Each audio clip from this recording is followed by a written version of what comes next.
أعوذ بالله من الشيطان الرجيم. بسم الله الرحمن الرحيم. الرحمن علم القرآن خلق الإنسان علمه البيان. الشمس والقمر بحسبان والنجم والشجر يسجدان والسماء رفعها ووضع الميزان ألا تطغوا في الميزان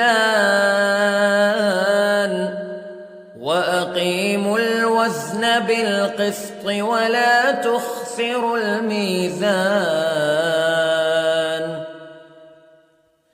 والأرض وضعها للأنام فيها فاكهة والنخل ذات الأكمام والحب ذو العصف والريحان فبأي آلاء ربكما تكذبان.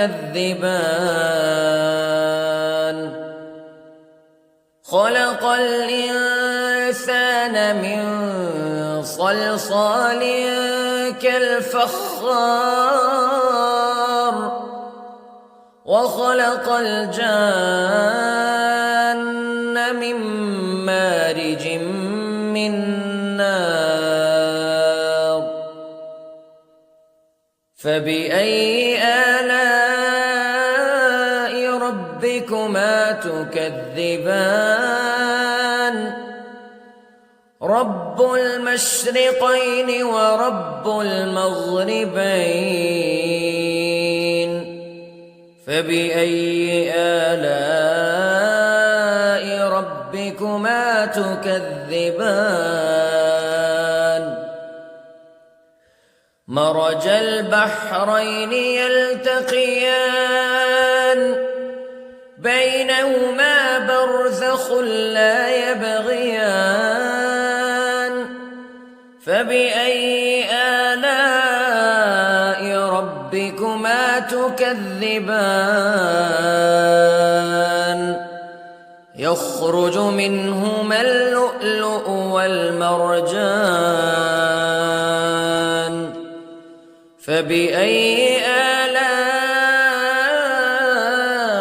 ربكما تكذبان. وله الجوار المنشآت في البحر كالأعلام فبأي آلاء ربكما تكذبان. كل من عليها فان ويبقى وجه ربك ذو الجلال والإكرام فبأي آلاء ربكما تكذبان.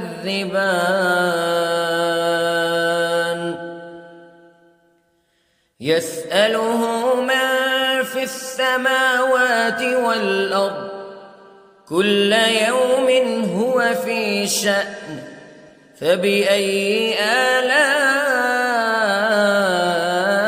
ربكما تكذبان. سنفرغ لكم أيها الثقلان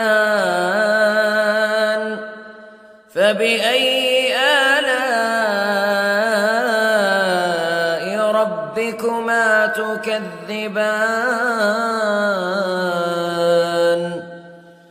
يا معشر الجن والإنس استطعتم أن تنفذوا من أقطار السماوات والأرض فانفذوا لا تنفذون إلا بسلطان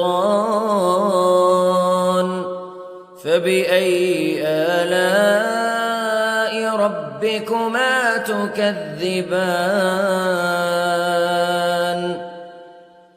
يرسل عليكما شواظ من نار ونحاس فلا تنتصران فبأي آلاء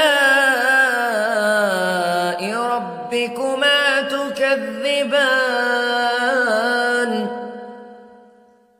فإذا انشقت السماء فكانت وردة كالدهان فبأي آلاء ربكما تكذبان فيومئذ لا يسأل عن ذنبه إنس ولا جان فبأي آلاء ربكما تكذبان يعرف المجرمون بسيماهم فيؤخذ بالنواصي والأقدام فبأي آلاء ربكما تكذبان هذه جهنم التي يكذب بها المجرمون يطوفون بينها وبين حميم آن فبأي آلاء ربكما تكذبان ولمن خاف مقام ربه جنتان فبأي آلاء ربكما تكذبان ذواتا أفنان فبأي آلاء ربكما تكذبان فيهما عينان تجريان فبأي آلاء ربكما تكذبان فيهما من كل فاكهة زوجان فبأي آلاء ربكما تكذبان متكئين على فرش بطائنها من استبرق وجنى الجنتين دان فبأي آلاء ربكما تكذبان فيهن قاصرات الطرف لم يطمثهن إنس قبلهم ولا جان فبأي آلاء ربكما تكذبان كأنهن الياقوت والمرجان فبأي آلاء ربكما تكذبان هل جزاء الإحسان إلا الإحسان فبأي آلاء ربكما تكذبان ومن دونهما جنتان فبأي آلاء ربكما تكذبان مدهامتان فبأي آلاء ربكما تكذبان فيهما عينان نضاختان فبأي آلاء ربكما تكذبان فيهما فاكهة ونخل ورمان فبأي آلاء ربكما تكذبان فيهن خيرات حسان فبأي آلاء ربكما تكذبان حور مقصورات في الخيام فبأي آلاء ربكما تكذبان لم يطمثهن إنس قبلهم ولا جان فبأي آلاء ربكما تكذبان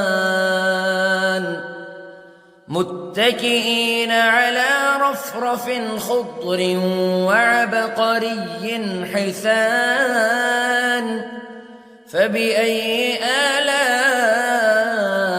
ربكما تكذبان تبارك اسم ربك ذي الجلال والإكرام